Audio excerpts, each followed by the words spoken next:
Hello and welcome to ESO Weekly for, what is it, Friday the 22nd. We got even more information coming our way, right? Yep, we have more information that we, kind of wanted to hold off on explaining on Wednesday since we were spending most of the time talking about those, major features they did confirm, like the first person and all that stuff. 50 plus and the skill lines. Yeah, so if you only tune in for our Friday episode, first of all, shame on you. Second of all, you might want to check out the Wednesday's episode where we went over all that, because we will be exploring other topics in today's video. Yep.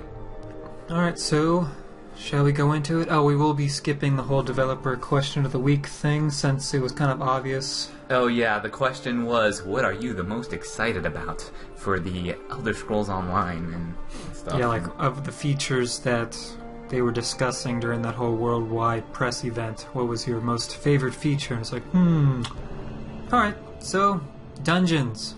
Let's talk about some of them dungeons. So we know there's going to be 16 dungeons throughout Tamriel. And now, that definition of dungeons that you're using, because dungeons in RPGs have always referred to anything that's underground, pretty much. Anything that's underground or instanced inside. Now, dungeons, we're using it here, the term applies to groups, right? You can go in as a group. Instanced dungeons, so like the four-man groups. Okay. Yeah, so, every zone in Tamriel is supposed to have a dungeon, both an instance dungeon and a public dungeon. Also, every dungeon is going to have a story with it, which will be good for getting some of the more single-player oriented people to maybe do some group activities with other people, get in those dungeons just to kind of explore that story. Many of those dungeons will also have a level 50 version, so I guess you can call those like heroic versions, I guess. Yeah. And each of those will also have a different story from its original version. So overall, there's going to be almost 30 dungeons, instanced dungeons, at launch. So if you think about it, there's actually multiple dungeons contained in this dungeon, because you can come back to it later and experience a different story in the same dungeon, which is cool. And I hope they kind of build out the story, so the story that happened in the dungeon the first time you enter it piles on top of whatever happens the next time you visit, in a later level. Maybe you have choices that affect what happened. I don't know. Sadly, there's going to be no raiding in ESO. Now, this is a change because they had said that they were working or planning on working on raids within ESO, but apparently they changed that. Now, that won't mean that there won't be large groups that you can do things like that, because the adventure zones, there's going to be areas within the adventure zones that will be tailored towards large groups to do. And you will get a little warning on the screen whenever you are approaching one of these areas. And they said that I might actually end up being instanced as well. So it'll keep those solo players or small groups from wandering into these areas and then get completely destroyed. Now, I personally did very little raiding in my time with MMOs. What about you? Are you bummed out to hear this? Because I know there's definitely people out there right now that are bummed to hear there's no raiding in the Elder Scrolls Online. That's the main reason why I continued playing World of Warcraft, was because of the raiding. I enjoyed the 10-mans. I didn't so much enjoy the 25-mans, that just got kind of ridiculous, but the 10-mans I really did enjoy doing. So not really having set instances to do those raidings is kind of a bummer, but again, they are going to have the adventure zones, at least areas within adventure zones for that kind of stuff. So it's not completely gone, but I still would have liked actual dungeons to do. Yeah, but it seems like, so the raiders will have the adventure zones to comfort them, and only time will tell if that's actually enough to satisfy the hardcore raiders out there that like these big raiding groups. Yeah. But this can always change too. I mean, pretty much what we're talking about now is stuff that will be out at launch. So it's not to say that after launch that they add other things to it like this. Maybe they will add raiding later on if enough people are really wanting it. I have to ask, what MMOs have we had that have released that didn't feature raiding? Guild Wars 2 didn't feature raiding, correct? I don't believe so. It I'd was never all done group. one. Yeah, it was all like 5-man stuff. Yeah, it was all 5-man stuff. So it's not like it's never been done in an MMO before. But Not that it's never not been done. not that it's not that it's never not been done ever, but But I don't know. I miss doing it. Well, that sounded wrong. I miss doing it. it does sound wrong as a standalone sentence. Yeah. I miss doing raiding. Yes. Okay. It's been so long. I've been in front of this computer for just so long now. Yeah. All right. So, kind of branching off from dungeons, we'll be going into PvE stuff. They were mentioning once again that enemies will react based on things like who's in your party, like what makes up your party, be it what classes and stuff. I don't know if it's going to go so far as to what skills everyone has individually, but we do know that the AI is smart enough to realize who is in your party. Also, they are supposed to react in like how many numbers the enemies have. So they were given an example of like wolves or something, where if there's only like a couple, one might like latch on to you to like cripple you, I guess, while the other one starts attacking you, or they can actually call in more wolves to come in and help. So that was pretty interesting. Yeah, and they were talking about how the wolves can, like, if there's enough of them, they'll actually circle around you. So they're strategic not only in the way they're going in and attacking you, but they're strategic even in their formations, which I think was very interesting. And it'll be cool to see in action. Because, I definitely want a serious challenge presented to me in fighting NPCs, even while questing and stuff, because that's what keeps me engaged. I want to be forced to, utilize potions and to play my class effectively, or die, do or die. So, continuing on with the PvE, questing will be subtly instanced, they say. So, imagine you just picked up a quest from a quest giver. You may find that he'll actually follow you and help you fight as well. So he'll be like a temporary companion. Yeah. And will actually fight alongside you. But you may be the only person that actually sees that person walking along with you. So if some other player happens by, he may only see you because it's instanced. You're kind of like phased with that person. So it's just another interesting... I read in a news article that when you have a companion for a quest, the other players can in fact see it, but they see it as just a generic-looking mercenary-type character with you. And the press was talking about how they think this is a good idea, and I think it's a good idea too, because, Star Wars The Old Republic suffered from its, they call it same companion syndrome or something like that. Clone something. Clone syndrome or something like that. Because each class had its own set of companions, and you would see other characters running around with the same companions that you have. So in Skyrim terms, just imagine everyone running around with their identical looking Lydia or something like that, That's kind of immersion breaking seeing that. No, it's not even kind of immersion breaking. It is definitely immersion breaking seeing that. So the fact that they are addressing that by making them look like a randomized looking mercenary to other players, I thought was a very cool little touch that they added, and I hope it makes it into the game at the end at launch. Yeah. We know that NPCs, of course, will react to our past decisions we've made. Yes. So that'll be good. Hopefully that's like all the time. That'll be a really cool thing to see. Whenever you enter a town, they just start reacting to whatever you did, be it positive or negative. Either way, it's still going to be cool. Right, because choice doesn't matter if it doesn't affect the world you live in. Yeah. That's kind of like the problem with Skyrim. I believe it was Total Biscuit. He said it was like it was an ocean, but the depth of like a puddle or something. So like, you have all this stuff you can do, but then like when it comes to its depth, there was none really, because your choices never really made an impact on the world.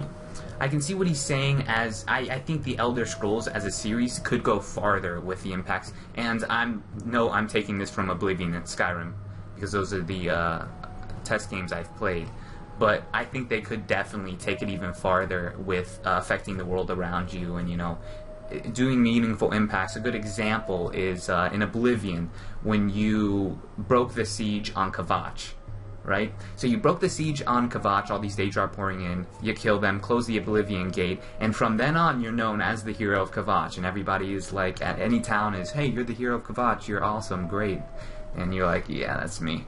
But they could have taken it a step further by, instead of just having that happen and then Kvatch forever lays in ruin, they could have rebuilt Kvatch, you know, it's just the NPCs, and you could see the world change that way. They actually later went in, the community made mods to rebuild Kvatch, but that would have been a cool added touch. You know, it's always hard though. Think about all those developers and all the work they gotta do in making the test games as deep as they already are. That would be a lot to go back and do, but...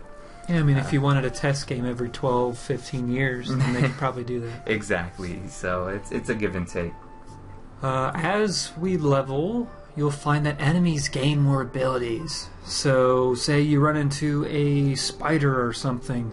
They may be easy, and, you know, as a lower level, but then you'll run into the same kind of spiders, but they're the same level as you are now, at a higher level. And you'll find that they have more abilities now than they had previously had. So you'll see that not only will you gain new abilities and stuff to use, but also your enemies will also have more abilities as they're sort of leveling, even though they're persistent. But I guess you get the gist. Naturally, yeah. Because some games suffer from the whole problem where, you know, you're fighting NPCs and stuff at the beginning, and they might be easy a little to start with, but around level 20 or something, they more or less stay the same in their intelligence and with their abilities. And I think it's so very important in video games where you're constantly... I mean, combat is what you do a majority of the time. And to keep it engaging from start to finish, you have to have increasing difficulty as you're going on. I mean, that's... I'm saying it like this is some profound thing. That's just common sense, you know? Yeah. Now, an interesting thing was the article on IGN. They were saying that revisiting low-level zones will not be challenging to players. But then I started remembering, well, what about the mentoring system they were talking about in ESO? Like, you'll be able to down-level yourself to go help other low-level friends do their quests. So...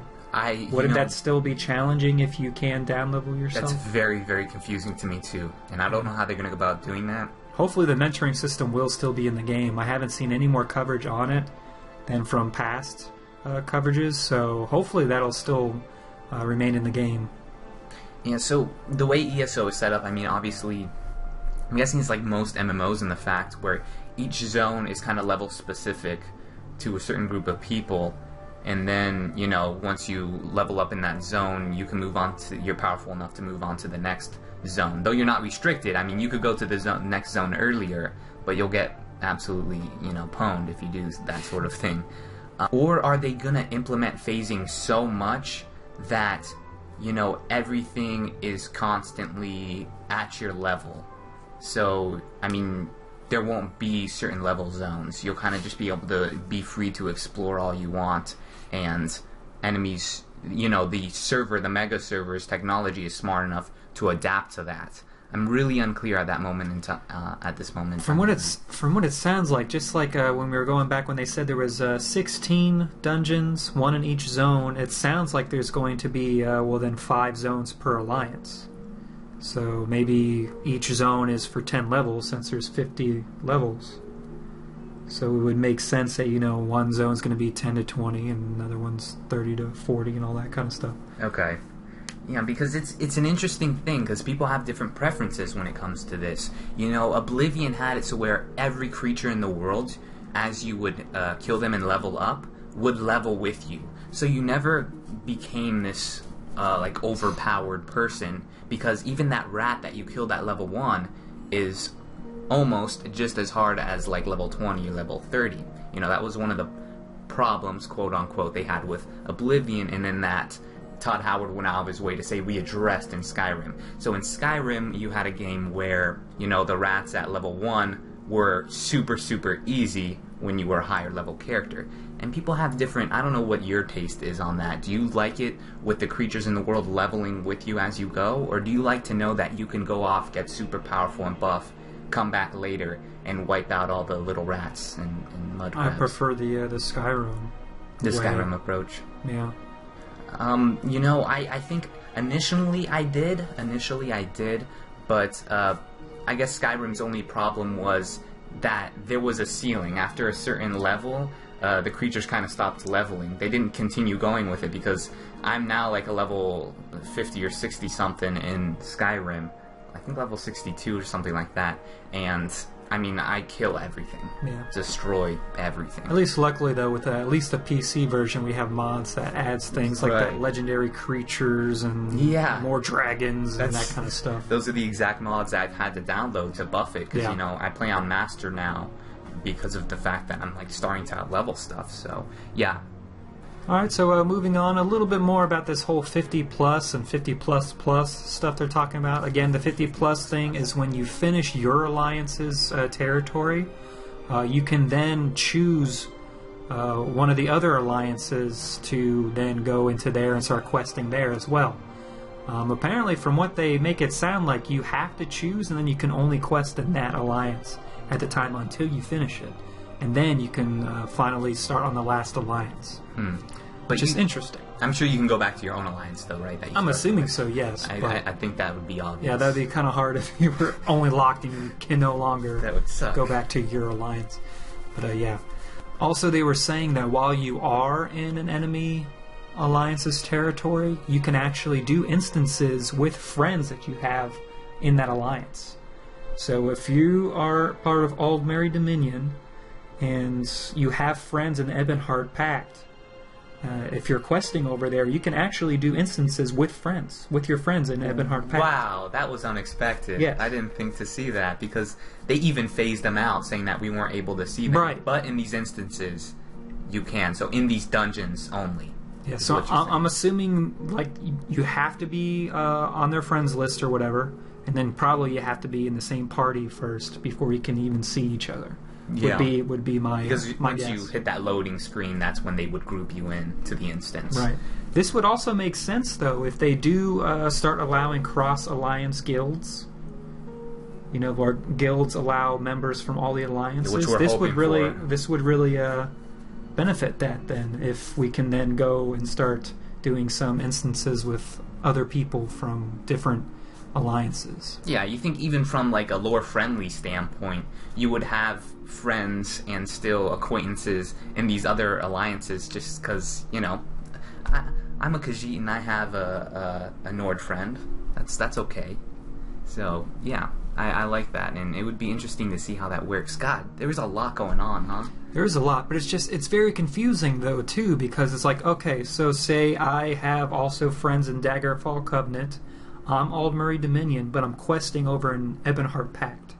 I have to finish the Ebonheart Pact zone, all that questing, before I can go over into Daggerfall and start questing there, so I can start doing instances there with friends in Daggerfall Covenant. So they're locking me out from going into Daggerfall and questing with my friends over there now? Yeah, so I can see that crappy moment coming up where you're like, a new friend just started playing the Elder Scrolls Online or something. Well, hopefully the mentoring system will help that out. But say, yeah, he's in the Daggerfall Covenant, and then, oh, well, I literally just yesterday started my quest line in the Ebonheart, so now it's going to be hundreds of hours before I'm ever able to even unlock your territories to come do instances with you. Yeah, it's going to be very weird, this whole web of, you know, phasing going on and stuff. It's hopefully they work it out, though. I mean, really, this is like brand new information to us. We didn't think it would go this far with the whole 50-plus system. I mean, hey, before, you know, a couple of days ago, we didn't even think we were going to have this. Yeah, we thought it was going to be locked out completely. So I'm happy to get what we're getting with it. Exactly. Also, just one more thing. They were talking about sky shards, which are these items you can pick up as you're questing in the 50-plus and 50-plus areas. Basically, you just collect 3 of these things, and they equal a skill point. So that's just another little tidbit. Oh, wow. So you can collect ice shards. Sky shards. They're sky shards, and they equal skill points. So they didn't say how you get them or anything like that. No, I'm assuming you just pick them up throughout the world. Maybe they're... Like you'll find them in barrels or something. I don't know. I have no clue. I'm just That's what they were saying, that there's sky shards. You'll find them in the 50 plus zones. And, 3 of them equals 1 skill point. Yeah, probably a random drop, or maybe the epic quest reward at the end of a quest line. But that's cool. I like that a lot. I like different ways to get skill points than just straight up, oh, I've gained a level or something like that. You know, I even have that mod in Skyrim where I can convert a certain amount of dragon souls into perk points, which I thought was very cool. So, cool. Alright, so moving on into PvP stuff. They're saying that Cyrodiil is going to be about 9 times the size of a normal zone. 9 times. Yeah, I believe when they're saying a normal zone, they mean like one of the zones out of a territory, out of Alliance territory. So if there's 5 of those, think of like Aldmeri Dominion, their area, split that into 5. Take one of those, multiply by 9, and that's how freaking big Cyrodiil is. Yeah, right. Don't think about zones. When we're talking about zones, don't think of as Skyrim as a zone or the Somerset Isles as a zone, because those territories are going to be cut into sub-zones, within themselves. There's going to be, like, for instance, Morrowind, you're going to have Morrowind, Vardenfell, might be just a zone within itself. So yeah, Cyrodiil, from what they make it sound like, it'll be about the size of, like, both Aldmeri Dominion and Daggerfall Covenant's It's going to be massive. area. So yeah, that's going to be ridiculous. Yeah. Wow. And it's got to be. I mean, it has to be huge, because that is where all the PvP is going on for everyone who is playing this game. Yep. So it could potentially have tons and tons of players. We do know with the whole campaign thing, that's basically just like phases of Cyrodiil. So again, there's like stacks upon stacks of persistent Cyrodiil. And those they'll actually be using to balance population when they really need to. So say like Ebonheart Pact has way too many people on this one campaign. And like Daggerfall Covenant is just really underpopulated. They may start putting people into the Daggerfall Covenant in this campaign to start just kind of balancing out the population. Tipping the tides of the battle. Yeah. There'll definitely have to be certain things in place, because, oh gosh, it'll get so frustrating if you're on that lowly populated alliance that just gets their asses handed to them because they don't have enough people. So, yeah, I'm interested to see what kind of safeguards they keep putting in place to help it along. I'm sure they'll do good with it. I hear Dark Age of Camelot was known for its PvP, its exciting PvP, so I think the developers have a solid background in it, so hopefully we'll see that translate. Now, you were telling me before how they've announced the fact that there's going to be fast travel within Cyrodiil, within these PvP zones? Yeah, apparently whenever your alliance captures a fort or a keep, that will then activate a way shrine within it. So you'll be able to warp straight to where the action is, basically. Yeah, I can't say I like that. I don't really like it either. I think you'll agree with me for the same exact reasons I have, because I've seen it at work in Guild Wars. And whenever you have that sort of fast traveling option in PvP, you make your game extremely, extremely prone to this little thing called Zergs, where everybody just runs as this massive mob, and, they see a base getting attacked, everybody's going to fast travel to wherever the action is happening, and there's just going to be, it gets kind of annoying, and it removes this whole strategic thing of, placing players in strategic positions. Those guys are the ones guarding the fort. We're the ones going out and doing the strike runs and stuff like that. It does take away a certain sort of organic feel to war in a game, I think. There's that, and then also dying doesn't have so much of an impact when you don't have to run all the way back to the fight. So if you die within 10 yards of your way shrine, big whoop, I just pop right there at the way shrine and run right back into battle again. Great point. Yeah. So, I don't know. I'm sure they have their reasons, but probably just because it won't be such a big deal because there's so much distance in between these keeps. Because remember how big Cyrodiil is. So it may not end up being a huge deal just because of the distance between all these keeps. But we'll see. Alright, so speaking of keeps, they were saying that there's going to be some kind of bonus when a guild does take over a keep. So when the Shoddy Cast Guild takes over a keep, we'll get some kind of bonus, but they didn't say exactly what it was. The quote was, "There are reasons to hold a keep for your guild. We'll reveal more of that as the system gets more robust." Ooh, okay, interesting. So, like, guild buffs that are bestowed upon the players in the given guild that took the keep and is holding the keep. And a lot of people, I think, are getting excited for that, because I've been reading these forums where people are talking about kind of making their guild hall a fort in Cyrodiil. Right. Just kind of an unofficial guild hall where they're just guarding that fort. And now there's actually purpose behind that, because they're going to reward you with bonuses. That's cool. Yeah, no clue what they're going to be, but they said there's going to be some kind of bonus for guilds that take keeps. Yeah, bonuses outside of just... Because we know we're getting resources and stuff by holding keeps in camps, right? And alliance points. Alliance points. Yeah, so something outside of that they haven't told us. Yeah. Speaking of alliance points, we know they'll be spent on like gear and stuff like that. But also there's going to be leaderboards for all those PvP enthusiasts. Oh, cool. So like they will keep track of your character's lifetime amount of alliance points, and you'll be ranked on the leaderboards. Neat. So that's probably going to help along with the whole being emperor thing too, probably. Yeah, I was about to say, the PvP junkie with all the points, like say on the Ebonheart Pact, is he's on the top of the list of his faction. If his faction is controlling, the White Gold Tower, then he's crowned emperor. That's what I'm assuming. Okay, so, yes, alliance points. And the last thing on PvP is that it is possible to level from 10 to 50 in PvP. From 10 to 50, yeah. And we mentioned that briefly, I think, in a Shoddy Talks. Yep. Which is very cool. I think a lot of people are going to go apeshit over that, at least the PvP enthusiasts like myself. As I said before, spending the majority of my time exploring and leveling through that way, but it's great to have options. Yeah. That's what you always want in your games. You want options, and to have the option to take a break, level some PvP, level through PvP, I think that's cool. Yep, and don't think like you have to go run with a Zerg if there is one going on in Cyrodiil. There will be things, they have said there will be things that you might even be able to do solo. Or in a very small group, like taking farms and mines and things like that.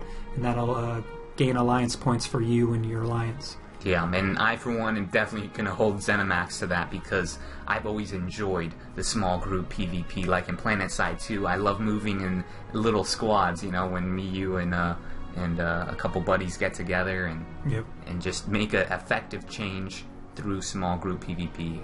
I like that a lot. Yeah. So hopefully ZeniMax keep going at that and do it right, please. Sweet. Moving on. Stealth. My favy. A lot of people's favorites. We have a little bit more information on stealth. We know that is going to be line of sight based, not dynamic lighting based. That's a blow. Yeah, so it's a little bit less intuitive than Skyrim, I suppose. I wish they could find a way around that, and I hope maybe later they'll be able to come back and say, we found a way to make lighting important, because I think it does add that more skill element to have that dynamic lighting going on. If I'm sneaking in broad daylight, it should not be the same if I'm sneaking in a dark dungeon or in a keep. It's true. So line of sight, and we know before that they're already making it to where the type of armor you're wearing too affects how well you sneak. Like in past test games. Did they? Yeah. I haven't that was a while back. That was a long time ago though. Now I don't know if they're still doing that. They haven't said anything otherwise, so we assume. Also, they will be keeping that whole eye-shaped reticle notification thing like they have in Skyrim. Yeah. And Oblivion and stuff. So they will be keeping that. So that'll be cool. I like it. Skyrim had the best one with the eye opening and closing. Yeah. That's a good And indicator. a really cool thing they have talked about is being able to wear disguises. You'll be able to pick up disguises and just be able to walk among some of these other enemy camps and stuff. But, of course, if you wander too close to someone, they will notice you and then start beating your face in. Now, I think this is interesting because, disguises isn't something new in MMOs. We've received them through doing certain quests. Right. I remember questing in Guild Wars, and as a Solvari, disguising myself as a knight's court individual. That's what they were as called, well, right? yeah. The Night Court? Yeah, and I remember disguising myself. Now, that disguise would only be usable during that quest. I'm curious here. I would much rather their disguises in the Elder Scrolls Online to be something that you loot off of an enemy and then can keep and hold on to in your inventory and use later on. Something that's not just restricted to a single quest. I think that would be a neat element to have. I don't know if you agree with that. No, yeah. So that's pretty much all we have on the stealth thing.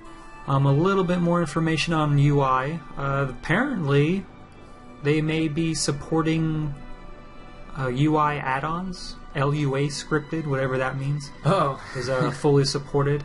Now, I have only seen this information on Gamefront. No other sources I have seen about this. So I'm not sure how correct that is. Yeah, so just take that with a grain of salt, I guess. So yeah. We've already stated our opinions on add-ons and stuff before, so Yeah, I we guess don't want them. we won't even spend our time on that. But yeah, we have reasons why we don't want them, because introducing player-made add-ons makes it to where, I mean, anyone who has played MMOs with them in the past, WoW really embraced them. You would have to get them in order to be effective. People would call you a noob if you didn't have certain add-ons, and I don't like that, having to go outside of my game to download tools that even get me accepted into groups and stuff. That's lame, I think. If everyone has the same UI, it's a level playing field, period. Alright, so the hotbar, nothing really new here, just there are 7 slots, 5 skills, 1 ultimate, 1 potion slot. But the interesting thing is, since they have confirmed mid-combat weapon swapping, so you can swap out your weapons, not only will it switch your weapons, but it'll also switch the hotbar. At least the 5 skills. I'm not sure if it switches ultimate and potions, but at least the 5 skills it will switch. So this can be really good for, say, my Nightblade character. Full DPS, but I want to switch over to a resto thing, so I'll switch over to my restoration staff, and then it'll also, I can have the option of switching my action bar as well with 1 click. So I can throw a bunch of heals there as well.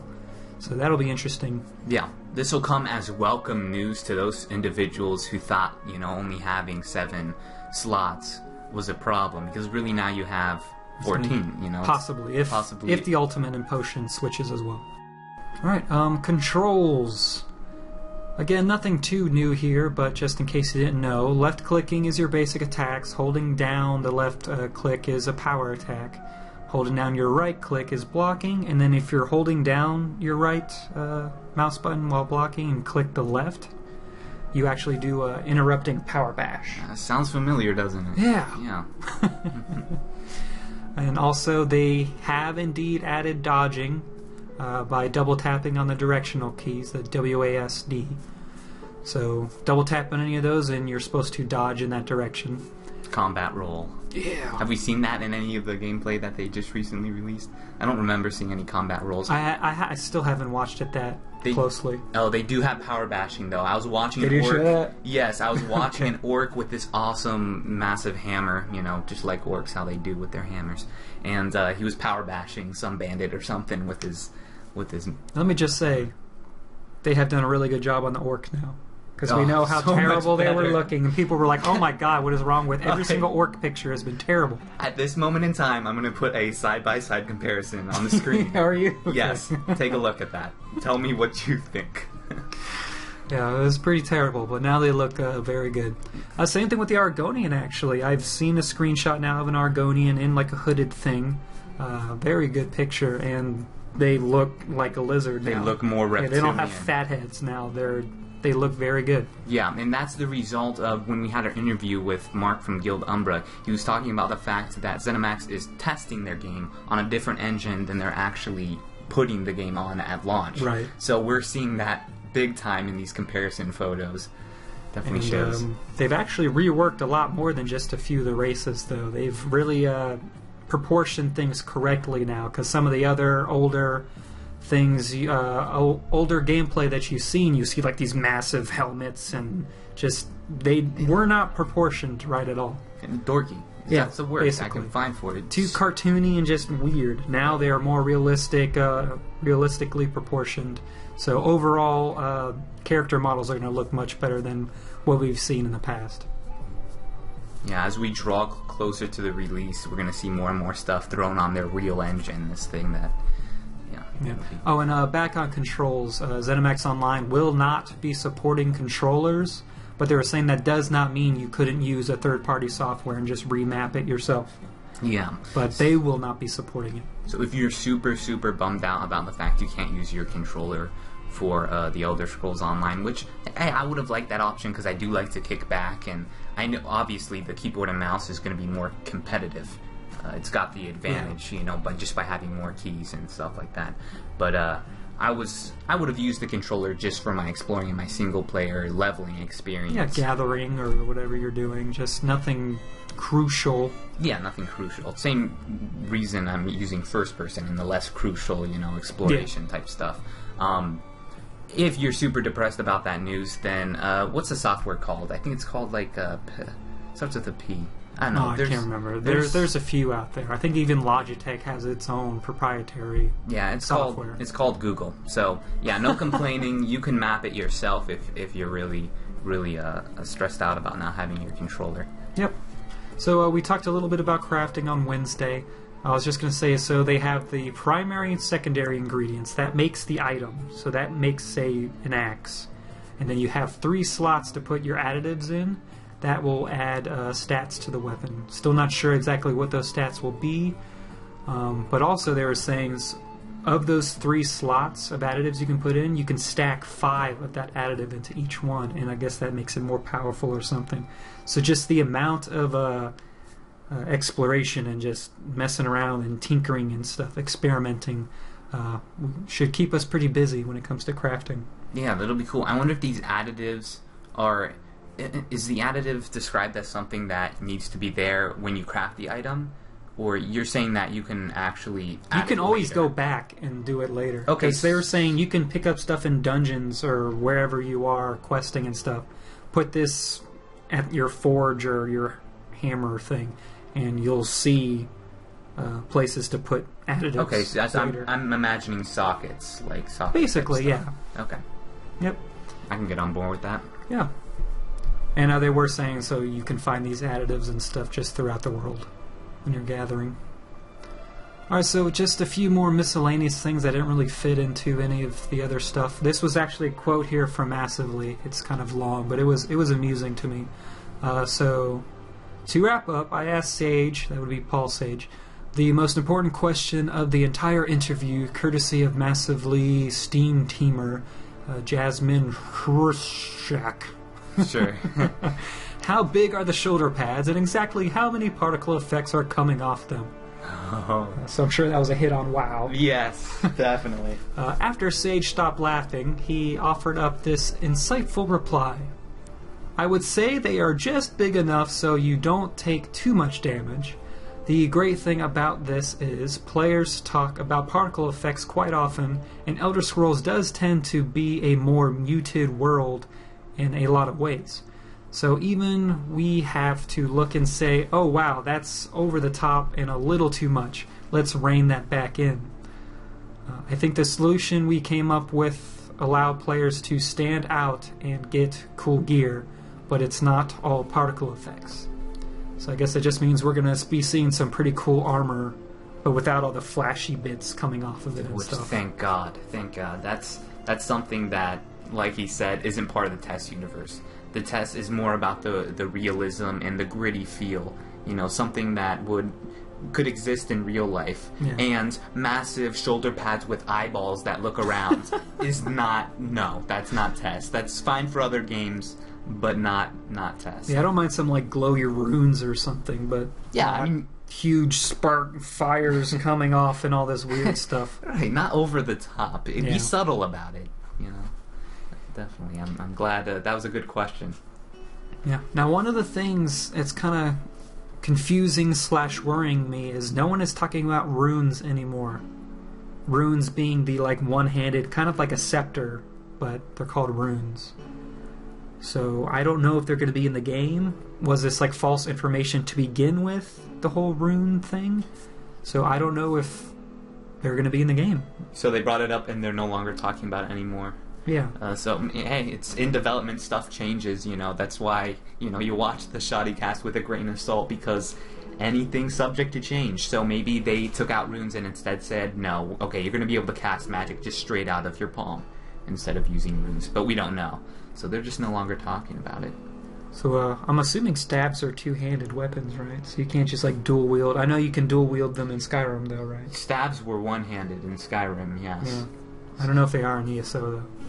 Only time will tell for this whole rune thing, if it ends up panning out. Or I'm sure a majority of people would like to just shoot lightning out of their hands, get the whole Sith Emperor thing going on. Unlimited power!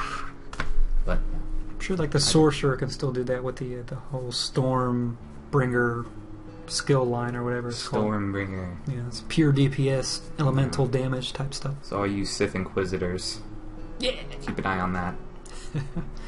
So there will be day-night cycles in the game. They're saying there's going to be approximately 3 of them throughout an actual 24-hour period. So you'll see about 4 hours of daylight and 4 hours of night, approximately. So that's good. I like that. Yeah, it's definitely. I don't want it to always be day or always be night. That would be weird.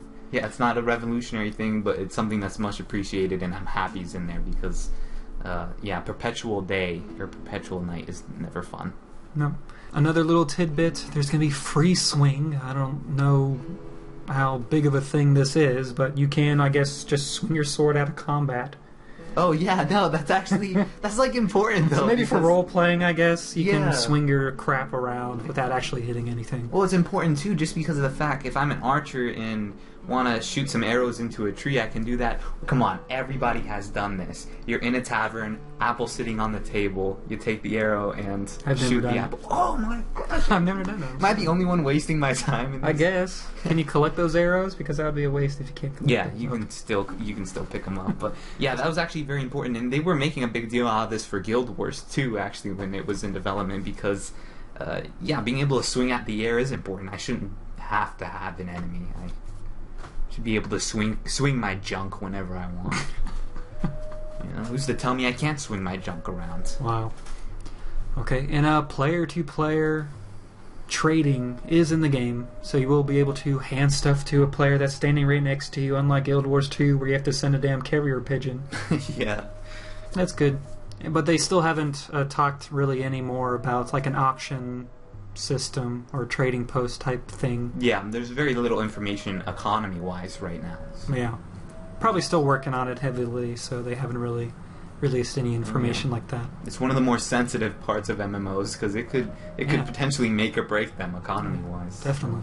But that's about it. So shall we thank our sponsors for the past 2 weeks? Yeah, we've been falling behind on this. I'll go ahead and let you read them because I'm terrible at names. Oh man, but there's some names here that are really hard. Yeah, okay. In advance, sponsors, we love you.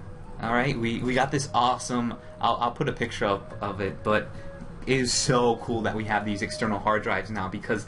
How much space did we have left on our just regular hard drives? I was running out. I had like 300 gigabytes left, and that's like maybe 2-3 hours of footage. Yeah, so I'm always stressing out when I'm trying to record footage if I have enough room. And then it's another thing because we're on 2 separate computers running stuff back and forth, and it's great to have the hard drives to serve as kind of a sharing platform between because, for example, we record this podcast on your computer, but I run over and edit it on mine. Anyway, sponsors, we love you. Sorry if we butcher your names. Okay, so we got Thomas Haujin. Haujin? Yeah, he's got Dragonborn status, by the way. Massive donation. Holy cow. Steve Mosley. Obed Citron, I'm going to guess.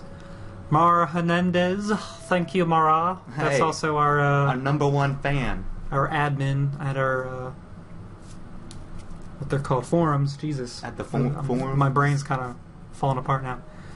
Paul Lemoyne, I'm going to assume. Another Dragonborn. Yeah, man. Thank you. And then, oh boy. This is going to be tough. Geez. This is going to be tough. Is it Thor? Of course, I think that's a German last name, right? Fruschidnik. Oh God! You're German. I'm part German. I don't speak German. No, that's not true. Obviously, you've inherited something from your bloodline. Read it. Just say it super fast.